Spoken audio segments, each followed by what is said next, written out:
थे। इसीलिए religious laws की जगह कोडिफाइड सेक्युलर लॉ को इंट्रोड्यूस किया जाता है। लेकिन ये एकदम नया सिस्टम था और आम जनता को इसे समझने में काफी दिक्कत होती थी। साथ ही जस्टिस के लिए अब लॉयर्स की जरूरत भी होने लगी थी। इसीलिए एक तरह से जस्टिस अब एक्सपेंसिव हो गई थी और कॉमन मैन की रीच से बाहर भी। दोस्तों, ये तो हुई कॉर्नवालिस के जुडिशियल रिफॉर्म्स की बात। आइए अब उनके पुलिस रिफॉर्म्स को जानते हैं। Police reforms.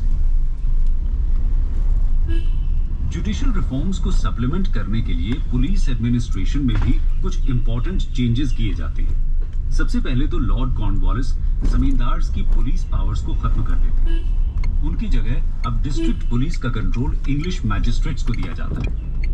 हर एक डिस्ट्रिक्ट को थानाज या पुलिस सर्कल में डिवाइड कर दिया जाता है। एक सर्कल का एरिया लगभग 20 स्क्वायर माइल्स का होता था।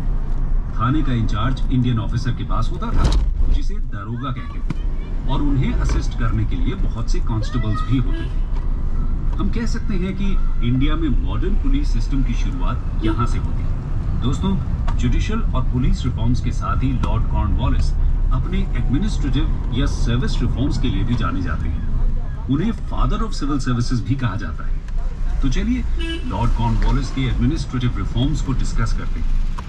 Administrative reforms.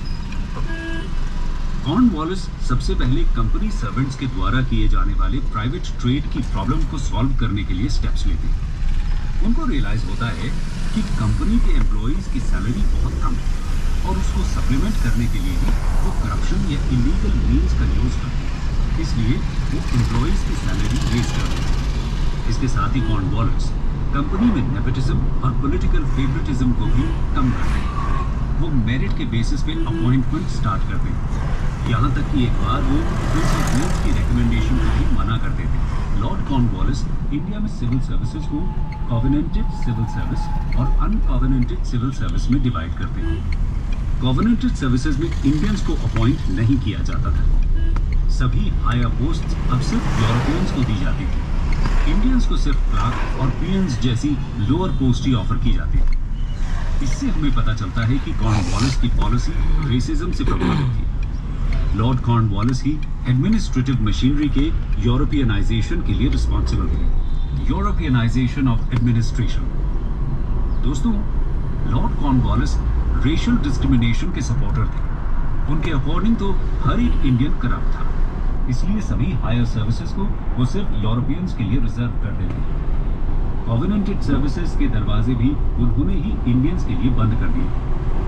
आर्मी में इंडियंस सूबेदार की पोस्ट से आगे नहीं जा सकते थे और सिविल सर्विसेज में मुंसिफ्स या डेप्यूटी कलेक्टर से ऊपर की पोस्ट पर उनका अपॉइंटमेंट नहीं हो सकता था। सोचने वाली बात यह है कि उस समय की इंग्लैंड में भी एडमिनिस्ट्रेटिव सर्विसेज करप्शन से फ्री नहीं थी और कंपनी के सर्वेंट्स की मोरालिटी से तो हम सभी अच्छे से परिचित हैं।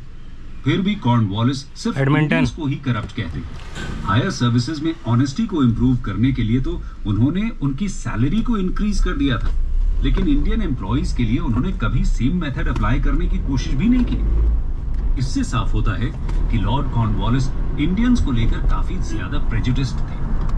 उन्होंने ही रेशियलिज्म की पॉलिसी पर ऑफिशियल मोहर भी लगा दी थी और इस रेशियलिज्म की पॉलिसी से Anglo Indian relations British rule के आखिरी समय तक ग्रसित रहते हैं। आइए अब लॉर्ड कॉर्नवालिस के नेक्स्ट रिफॉर्म्स यानी कि कमर्शियल रिफॉर्म्स को डिस्कस कर लेते हैं। Commercial reforms. दोस्तों, जब कॉर्नवालिस इंडिया आते हैं तो देखते हैं कि कमर्शियल डिपार्टमेंट में करप्शन फैला हुआ है। कंपनी के खुद के गुड्स तो यूरोप में कई बार घाटे में बेचे जा रहे थे, लेकिन कंपनी के सर्वेंट्स जो गुड्स खुद यूरोप भेजते थे अपने प्राइवेट ट्रेड के लिए, उन्हें काफी मुनाफा हो रहा था। 1774 में कलकत्ता में बोर्ड ऑफ ट्रेड एस्टैब्लिश किया गया था और तभी से कंपनी अपने गुड्स यूरोपियन और इंडियन कॉन्ट्रैक्टर्स के थ्रू प्रोक्योर करती है। ये कॉन्ट्रैक्टर्स